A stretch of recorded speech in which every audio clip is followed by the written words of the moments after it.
যারা প্রস্রাব চেপে রাখেন তারা সাবধান হয়ে যান বা সতর্ক হন, কারণ প্রস্রাব চেপে রাখা খুব ক্ষতিকারক বিষয় মেডিকেল সায়েন্স বলছে। পাশাপাশি কতগুলো প্রশ্ন এসে যায় যে প্রস্রাব সত্যি কি একেবারে চেপে রাখা যায় না, বা কতটুকু সময় চেপে রাখা যেতে পারে, এবং কত ঘন্টা বা কতটুকু সময় অন্তরে প্রস্রাব করা উচিত, বা আমাদের শরীরে যে মূত্রাশয়, সহজ কথায় অর্থাৎ ব্লাডার, অর্থাৎ এই ইউরিন ব্লাডারে কতটুকু প্রস্রাব ধারণ করতে পারে, ঠিক আছে। আবার প্রস্রাব কতটুকু সময় চেপে রাখলে তা মারাত্মক ক্ষতিকারক হতে পারে, এবং কি কি ক্ষতি হয়, নানান প্রশ্ন কিন্তু এই প্রস্রাবকে কেন্দ্রায়িত করেই রয়েছে। সুতরাং প্রস্রাব বিষয়ে সতর্ক হতেই হবে, সাবধান হতেই হবে। এখন অনেকে এখানে ভাববেন যে ইনি এত মূত্র, পায়খানা, বীর্য নানান বিষয় নিয়ে, সহজ কথা মেডিকেল সায়েন্সের সাথে সম্পৃক্ত বিষয় নিয়ে কেন লেকচার করেন একজন ধর্মীয় প্রবক্তা বা সন্ন্যাসী, সাধু সন্ত মহারাজ যাই বলো, তিনি কেন এটা করেন? এর কারণ আছে।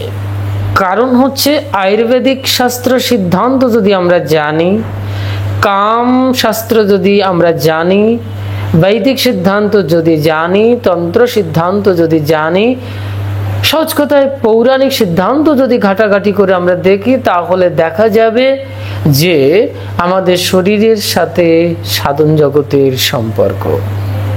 সুতরাং সেই শরীরের ভেতরে কয়েকটি বিষয় রয়েছে যাকে অতিক্রম করা বা অস্বীকার করা বহুত কঠিন হয়ে যায়। যেমন মলত্যাগ, মূত্রত্যাগ। তো সহজে মলত্যাগ বা মূত্রত্যাগ না করে কেউ থাকতে পারেন না। যদিও মলত্যাগের ক্ষেত্রে যাদের কোষ্ঠকাঠিন্য আছে, অর্থাৎ কনস্টিপেশন আছে, তাদের ব্যাপারটি কিন্তু সম্পূর্ণ আলাদা। যাই হোক, এখন আমরা মলত্যাগের কথা এখন আলোচনা করব না। ইতিপূর্বে পায়খানা সংক্রান্ত ব্যাপার নিয়ে আমি কয়েকটি লেকচার অবশ্য করেছি, দুই একটি লেকচার করেছি, সেখানে বিশদ বর্ণনা আছে কিভাবে টয়লেট পায়খানা করা উচিত এবং মলত্যাগের পরে কি ক্রিয়া করা উচিত, মূলশোধন ক্রিয়া আবারও আরেকবার বলে দিচ্ছি। এবং পায়খানা করবার সময় আমাদের আরও গুটি কয়েক ক্রিয়া থাকে, সেগুলো করাটা অত্যন্ত আবশ্যক, যা স্নানের সাথে সম্পর্ক। স্নান এমন একটি জিনিস যা আপনাকে পবিত্র করে। সুতরাং যদি প্রকৃত পবিত্র স্নান রহস্য আপনি উদ্ঘাটন না করতে পারেন বা না করতে পারেন স্নান, পবিত্র স্নান, তাহলে তো আপনি পবিত্র হতে পারেন না, শুদ্ধাচারী হতে পারেন না। সুতরাং দেখা যাচ্ছে পায়খানা সংক্রান্ত ব্যাপার, স্নান রহস্য, মূত্রত্যাগ আদির সঙ্গে কিন্তু আমাদের সাধন জীবনের সম্পর্ক আয়ুর্বেদিক শাস্ত্রীয় সিদ্ধান্তের সাথে সম্পর্ক। সুতরাং এ বিষয় নিয়ে অবশ্যই আলোচনাও করা যেতে পারে। তবে কেউ কেউ বলতে পারেন যে আপনি বেশি একটু মেডিকেল সায়েন্সের কথা বলেন। হ্যাঁ, আমি যতটুকু স্টাডি করে দেখি বিগত আমার ছাত্র জীবনে, আমি সায়েন্স ডিপার্টমেন্টের ছাত্র ছিলাম, সুতরাং তার কিছু গলদকরণ হয়েছে বিগত দিনে ছোট্ট বয়সে, সেগুলো তো এখন কিছু কিছু জিনিস অবশ্যই বেরোবে, একেবারে বেরোবে না তা নয়। তারপরও বর্তমান এখন আধুনিক যুগ, ইন্টারনেটের সময় আমরা আরও অনেক নতুন নতুন নিত্য তথ্য পাচ্ছি, সেগুলো অবশ্যই আমাদের খোঁজখবর রাখতে হয়, কারণ সেগুলোও ধর্মের সাথে সম্পৃক্ত, শরীরের সাথে সম্পৃক্ত, সাধনার সাথে সম্পৃক্ত। এই জন্য প্রস্রাব সংক্রান্ত বিষয় নিয়ে আজকের গুরুত্বপূর্ণ আলোচ্য বিষয়। যাই হোক, এখন পূর্ণবয়স্ক একজন ব্যক্তির প্রস্রাবের ধারণ ক্ষমতা কিন্তু 300 থেকে 500 মিলিলিটার। তবে এক একজনের শরীর এক এক রকমের হয়, সেই সাপেক্ষে কিন্তু ভিন্ন ভিন্ন হতে পারে। আবার পানীয় জলাদি বা বিভিন্ন খাদ্যদ্রব্য গ্রহণ করবার কারণে এক একজনের শরীরে জলের মাত্রা কম বা বেশি থাকে। সেই সূত্র অনুসারে কে কতটুকু ধারণ করবে, কে কতটুকু ত্যাগ করবে, সেটা ব্যক্তি বিশেষের শরীরের উপরেও ডিপেন্ড করে। যাই হোক, আলোচ্য বিষয় হচ্ছে প্রস্রাব চেপে রাখাটা কি ঠিক? মেডিকেল সায়েন্স বলছে, বা আমাদের যতটুকু প্র্যাকটিক্যাল ধারণা আছে, প্রস্রাব চেপে রাখা ঠিক নয়। কারণ প্রস্রাবের সঙ্গে সম্পর্ক রয়েছে যেমন মূত্রনালীর, মূত্রাশয়ের তেমনি কিডনির সম্পর্ক রয়েছে। কিডনিকে বলা হয় ছাঁকনি যন্ত্র, সহজ কথা বাংলা পরিভাষায়। সেই কিডনি ছেঁকে দিচ্ছে, তারপরে বর্জ্য হিসেবে বেরিয়ে আসছে যে তরল, তার নাম হচ্ছে মূত্র। সহজ কথায় মানুষের বিষয় নিয়ে আলোচনা হচ্ছে, তাই মানব মূত্র। অন্যান্য প্রাণীদের ভেতরে তো মূত্র রহস্য আছে, সেটা আলাদা বিষয়, সেখানে আমি যাচ্ছি না। তো এই মানব মূত্র উৎপাদক হিসেবে কাজ করে কিন্তু কিডনি। তারপরে সেটা একটি ইউরেটার নালী দিয়ে চলে আসে মূত্রাশয় অর্থাৎ ব্লাডার।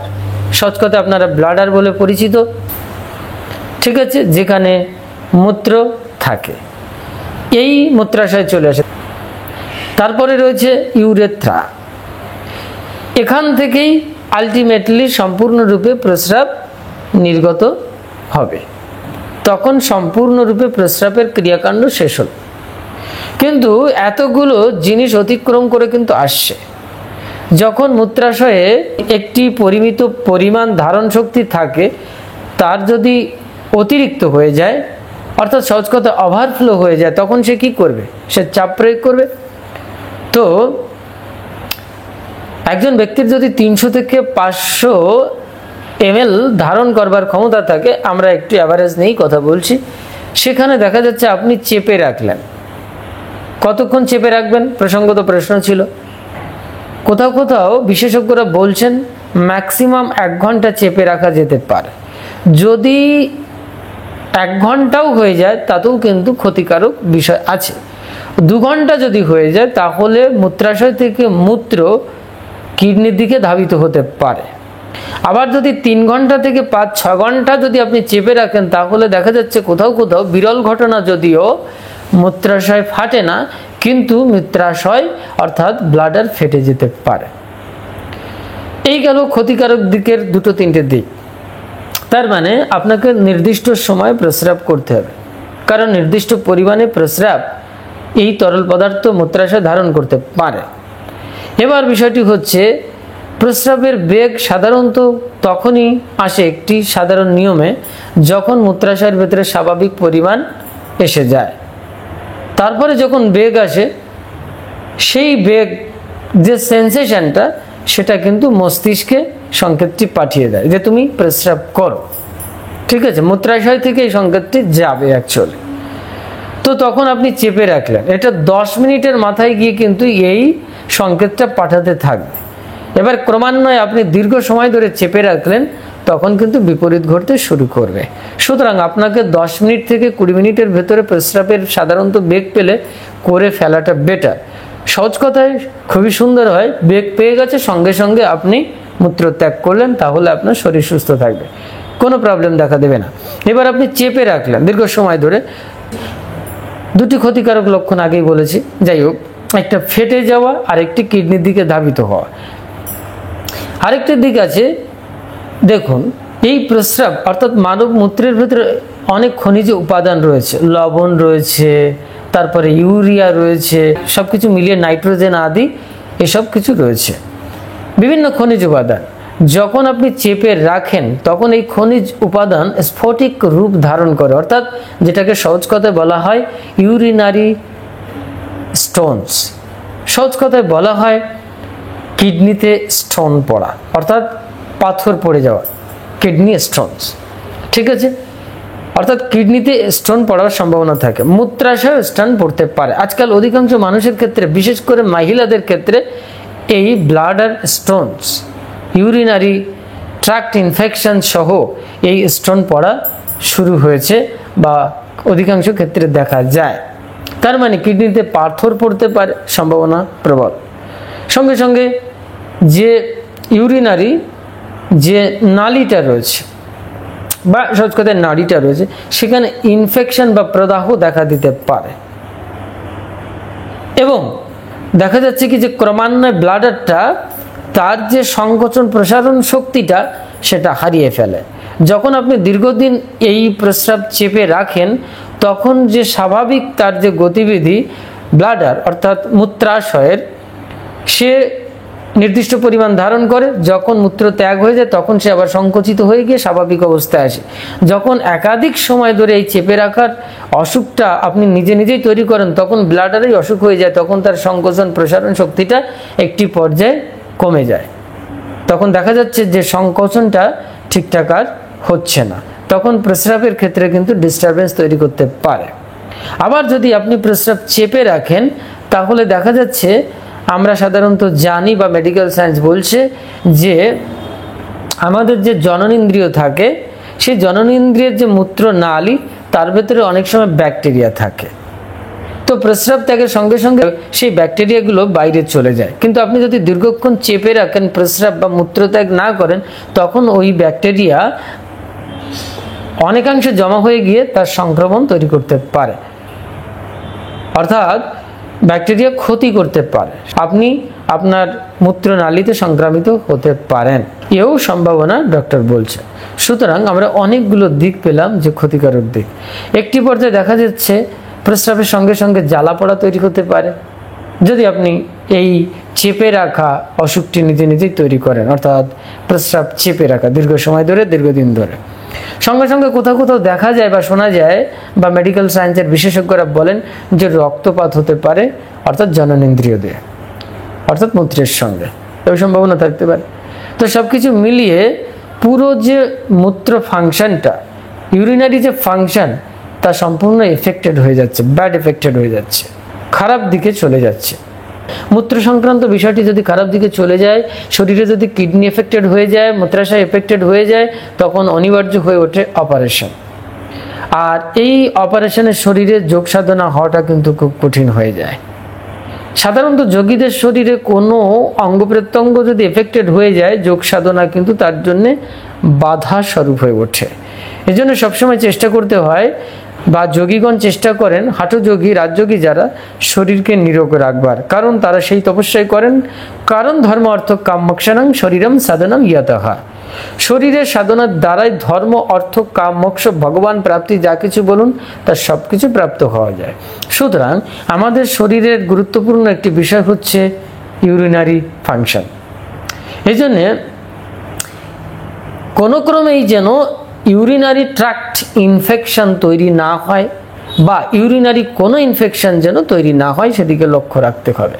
সুতরাং নির্দিষ্ট সময় যখন প্রস্রাব পেয়ে যাবে, সেই সময় প্রস্রাব ত্যাগের অভ্যেস করাটা বেটার, না হলে আগামী দিনগুলোতে কিন্তু আমাদেরকে এই যন্ত্রণা ভোগ করতে হবে।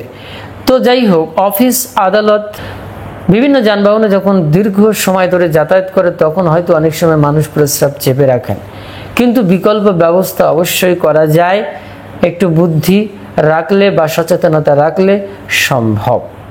তো যাই হোক, আর পাবলিক টয়লেটে অনেকে ব্যবহার করেন। পাবলিক টয়লেটে যাদের ইউরিনারি ট্র্যাক্ট ইনফেকশন আছে, তাদের তো পাবলিক টয়লেট ব্যবহার একেবারেই নিষিদ্ধ বলা চলে মেডিকেল সায়েন্সের দৃষ্টিকোণ থেকে। তারা চেষ্টা করবেন একটি সুনির্দিষ্ট পরিষ্কার স্থানে মূত্রত্যাগ করতে। অনেকগুলো দিক আছে। তো যাই হোক, আমার প্রসঙ্গত কথা ছিল যে প্রস্রাব চেপে রাখলে ক্ষতি হয় কেন? ক্ষতি হয়। তো যাই হোক, কতটুকু সময় আপনি ম্যাক্সিমাম চেপে রাখতে পারেন তাও বলা হয়েছে। ঠিক আছে, 10 মিনিট পরেই কিন্তু আপনার বেগের সংকেতটি পাঠায় মস্তিষ্কে। সুতরাং আমার মনে হয় 10 মিনিটের অতিরিক্ত সময় অপেক্ষা করা ঠিক নয়। এর বাইরে গেলে দীর্ঘ সময় ধরে চেপে রাখা অভ্যেস করলে সেটা কিন্তু খারাপ দিকেই চলে যাবে। কতটুকু আমাদের ইউরিনারি ট্র্যাক্টে প্রস্রাব ধারণ করতে পারে সেটাও বলা হয়েছে, এবং ধারণ করার ফলে মানে বেগ চেপে রাখার ফলে দীর্ঘ সময়ের পরে কি কি ক্ষতি হতে পারে সেটাও বলা হয়েছে। সুতরাং কিডনির সাথে কিন্তু আমাদের মূত্রের সাথে যেমন কিডনির সম্পর্ক, তেমনি কিডনির সঙ্গে আমাদের শরীরের আরও অনেক কিছু সম্পর্ক রয়েছে। সুতরাং গুরুত্বপূর্ণ একটি দিক। আমাদের বডিতে প্রত্যেকটি অঙ্গ প্রত্যঙ্গই গুরুত্বপূর্ণ, তার ভিতরে কিডনি, হার্ট, লিভার, এই জিনিসগুলো কিন্তু গুরুত্বপূর্ণ। হ্যাঁ, ফুসফুস আদি অনেক কিছু। সুতরাং খেয়াল রাখার বিষয় হচ্ছে যেন কোনো ক্রমেই এই ধরনের বদঅভ্যাস না তৈরি হয়।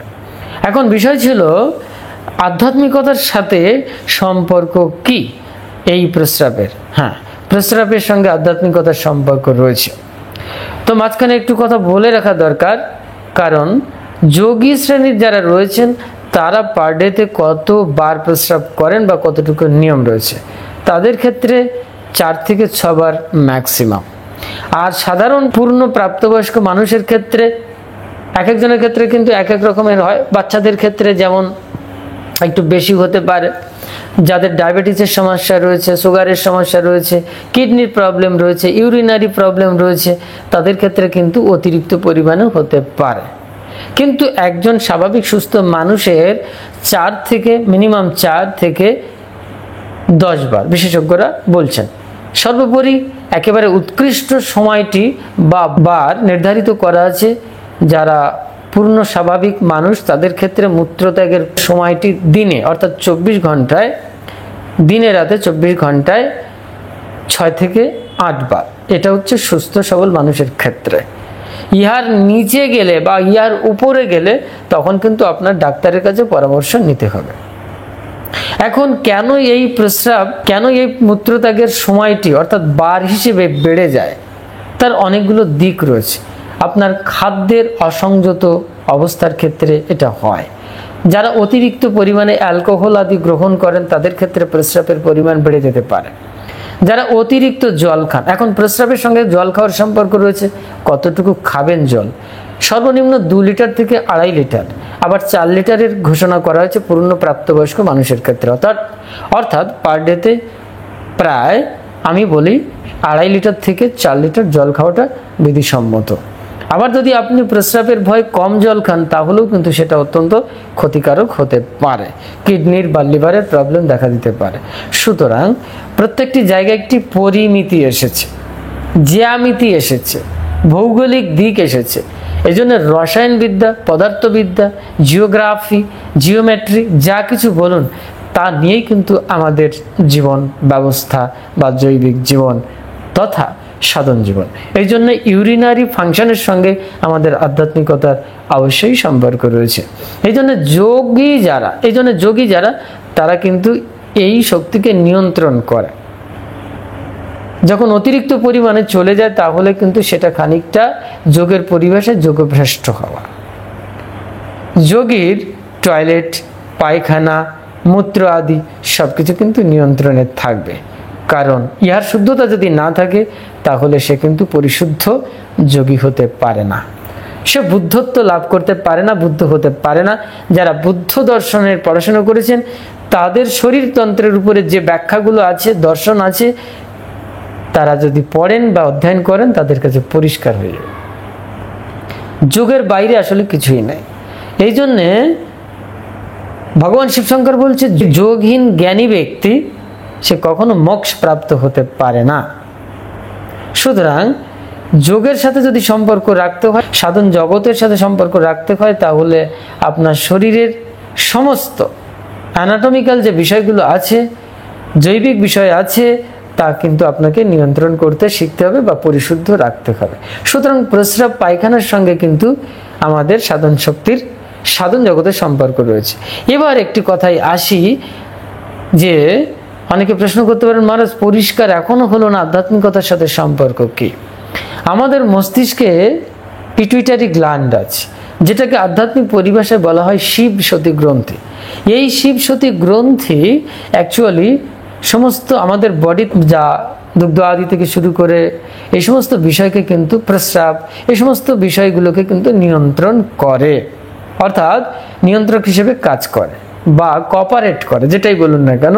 তার মানে দেখুন, এই শিব সতী গ্ল্যান্ড অর্থাৎ শিব গ্রন্থি বলুন, সতী গ্রন্থি বলুন, যে শিবের মাথায় রয়েছে গঙ্গা দেবী, এই জন্যে মূত্রের আরেক নাম তন্ত্রের পরিভাষায় শিবাম্বু বলা হয়, শিব আম্বু।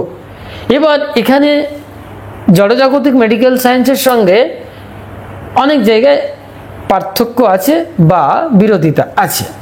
তারা মূত্রকে একক পরিভাষায় বা লিগালি বলেন বর্জ্য পদার্থ, অর্থাৎ দূষিত পদার্থ। সুতরাং তার সঙ্গে আধ্যাত্মিকতার বা ধর্মের সম্পর্ক কি হতে পারে? যখন সেটা বেরিয়ে যায় দূষিত আকারে, সেটা গুরুত্বপূর্ণ নয়, কিন্তু তার পূর্বের গুরুত্বপূর্ণ বিষয় রয়েছে। কিন্তু আমাদের আধ্যাত্মিক তন্ত্রশাস্ত্র এই মূত্রকে, যেটা বর্জ্য পদার্থ, সেটাকে শিবাম্বু বলেছে, শিবের অম্বু, শিবের জল। ইহার অর্থ এই পিটুইটারি গ্ল্যান্ড বলুন বা পাইনিয়াল গ্ল্যান্ড বলুন বা অন্যান্য গ্ল্যান্ড বলুন, আমাদের বৃহস্পতি গ্ল্যান্ড রয়েছে, তারপরে কামগ্রন্থি রয়েছে, প্রজাপতি গ্রন্থি রয়েছে, এই সমস্ত কিছুর সঙ্গে কিন্তু আমাদের আধ্যাত্মিকতা সম্পর্ক রয়েছে। সুতরাং এই যে শিবসতী গ্রন্থি থেকে নির্গত হওয়া বা সহযোগিতা থেকে বেরিয়ে আসা যে মূত্র শক্তি বা মূত্র বিষয়টি, যেটাকে শিবাম্বু বলা হয়েছে মূত্রকে, সুতরাং শিবের সাথে সম্পৃক্ত। আর এই শিবাম্বু বিষয় নিয়ে এখন ডিটেল এখানে বলবো না, ইহার প্র্যাকটিক্যাল প্রমাণ আমার কাছে ভুরি ভুরি আছে। এই শিবাম্বু কি করতে পারে, যেটা মেডিকেল সায়েন্সের পরিভাষায় দূষিত পদার্থ।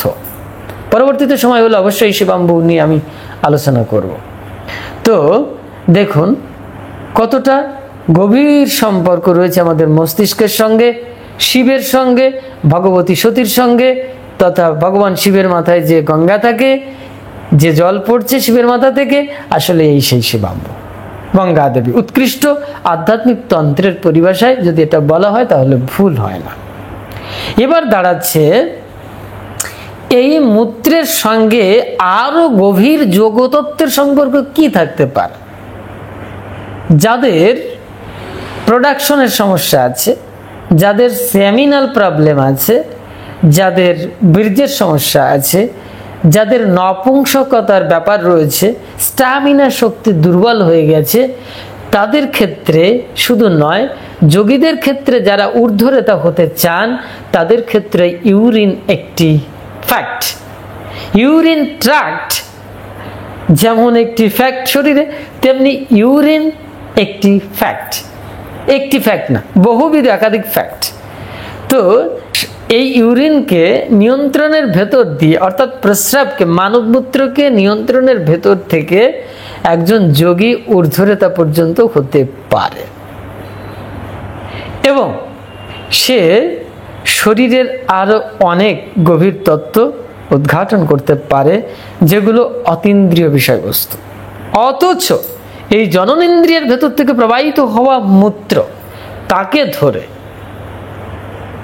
সে একটি উন্নত মনুষ্য জগতের, অতীন্দ্রিয় জগতের রহস্য উদ্ঘাটন করতে পারে, বের করতে পারে। আমি ডিটেল এখানে ব্যাখ্যা করছি না। এই জন্যে আমি বারংবার বলেছি, আমার কাছে যারা আসে তাদেরকে বলেছি, দেখো শুদ্ধাচারী হও। তুমি এখন একটা হঠাৎ করে আমার কাছে এসে বলে কুণ্ডলিনী জাগিয়ে দেওয়ার একটা ক্রিয়া দিন না, এগুলো সব এখন ইন্টারনেট, ইউটিউব দুনিয়ার ভড়ংবাজি ছাড়া আর কিছুই নয়। সাধনার জগতের প্রাথমিক পর্যায় থেকে যদি সঠিক প্রক্রিয়ায় শুদ্ধাচারী না হয়ে শুরু করা যায়, ততক্ষণ পর্যন্ত কিন্তু কোনো ফলপ্রসূ হবে না। অনেক বড় বড় মহাযোগীগণ পরমহংসত্ব, শিবত্ব লাভ করার পরে গিয়েও তারা নাভিধৌতি থেকে শুরু করে নারী শোধন প্রক্রিয়ার প্রতিনিয়ত কাজ করেছেন। কি দরকার ছিল তাদের? এগুলো সাধারণ মানুষ আমরা বুঝি না। আমরা নিজেদেরকে অনেক বেশি উন্নত, দিব্য বা মাতৃগর্ভ থেকে বেরিয়ে এসেছি স্বয়ং অবতার, এরকম কিছু ভাবি। ফলে কি হচ্ছে? আলটিমেটলি কিন্তু কিছুই হচ্ছে না। সুফলের নামে কুফল হচ্ছে, সুব্রতর নামে কুব্রত বেরিয়ে আসছে, কুব্রত বেরিয়ে আসছে। সুতরাং আলটিমেটলি দাঁড়াচ্ছে আমরা সঠিক কিছুই করতে পারছি না। এই জন্যে আমাদের নিত্য প্রত্যহ জীবনে খাদ্যাভ্যাস থেকে শুরু করে টয়লেট আদি প্রত্যেকটি জায়গায় ধ্যান অনুধ্যান করতে হবে, শুদ্ধাচার মেনটেন করতে হবে, শুচিতা মেনটেন করতে হবে। যদি সঠিক নিয়মে না চলা যায়, হঠাৎ করে আপনি একটি সংগঠনের সাথে জড়িয়ে গেলেন আর বললেন আমি আধ্যাত্মিক হয়ে গেলাম, আধ্যাত্মিক ইতনা সিধা রাস্তা না। 250-300 বছর বয়স হয়ে গেছে, 400 বছর বয়স হয়ে গেছে যোগী, এমনও যোগী রয়েছে পৃথিবীতে, ভারতবর্ষে, হিমালয়ের উপরে, তারা নাভি ধৌতিক ক্রিয়া পর্যন্ত এখনো লাভ করেননি। অথচ আমাদের সমাজ মাধ্যমে প্রচুর নাভি ধুয়ে দেওয়ার তো দূরের কথা, আপনার পেটের ভেতরে সাফ সাফাই করে দিচ্ছে আর আপনার পূর্বজন্ম, ভবিষ্যৎ জন্ম সব দেখিয়ে দিচ্ছে। আমরা তাতেই মত্ত হয়ে উঠেছি। এক প্রকার আমরা সত্যি কথা বলতে চঞ্চল, মানে উন্মত্ত হাতির মতো, পাগলা হাতি। বাস্তবিক আমাদের মন চঞ্চল, শরীরও চঞ্চল, চিত্ত তাই অপরিশুদ্ধ। আর অপরিশুদ্ধ চিত্তে কখনোই পরমাত্মার যে আধ্যাত্মিক রহস্য, তার যে স্বরূপ প্রকট হয়ে ওঠে না। সুতরাং টয়লেট আদি থেকে শুরু করে মূত্রা আদি যা কিছু রয়েছে আমরা বর্জ্য মনে করলেও সেটা কিন্তু অত্যন্ত গুরুত্বপূর্ণ বিষয়। শরীরে যদি এখন সম্পূর্ণরূপে মূত্র বন্ধ হয়ে যায়, টয়লেট বন্ধ হয়ে যায়, আপনি খাচ্ছেন, ঘুরছেন, বেড়াচ্ছেন, ভোগাদি করছেন, আপনি আলটিমেটলি কদিন বাঁচবেন হিসেব করে দেখেছেন? সুতরাং মলত্যাগ বা মূত্রত্যাগের সাথে আমাদের জীবনে পরিশুদ্ধতার সম্পর্ক রয়েছে। আমাদের শরীরে 3 প্রকারের মল রয়েছে: কর্মমল, মায়ামল আর আনবমল। এই কর্মমল পরিশুদ্ধ হতে গেলে শরীরকে শুদ্ধ হতে হয়। আর কর্মমল শুদ্ধ না হলে মায়ামল কিভাবে শুদ্ধ হবে? আর মায়ামল শুদ্ধ না হলে কিভাবে আধ্যাত্মিক চেতনা শক্তির আপনার আপন স্বরূপ খুঁজে পাবেন? সুতরাং মূত্র ত্যাগ বা মল ত্যাগ বা মূত্র ফাংশন অর্থাৎ ইউরিনারি ফাংশনের সাথে অবশ্যই আমাদের জীবনের ফাংশন জড়িয়ে আছে, আধ্যাত্মিকতার ফাংশন জড়িয়ে আছে। এই জন্যে খাদ্যাভ্যাস ঠিক রাখুন, তাহলে ইউরিনারি ফাংশন ঠিক থাকবে। তারপরে শুদ্ধাচারী হন, ধর্মাচারী হন। আর কোথায় টয়লেট করবেন অর্থাৎ মূত্রত্যাগ করবেন সেটাও আপনাকে কিন্তু বুঝে শুনে করতে হবে। যেখানে ইচ্ছে করলেন সেটা কিন্তু চলবে না, তাতেও কিন্তু আরো একটা ভয়ানক দিক থাকতে পারে। সুতরাং প্রত্যেকটা মুহূর্তে সাবধানতা। জয় মা।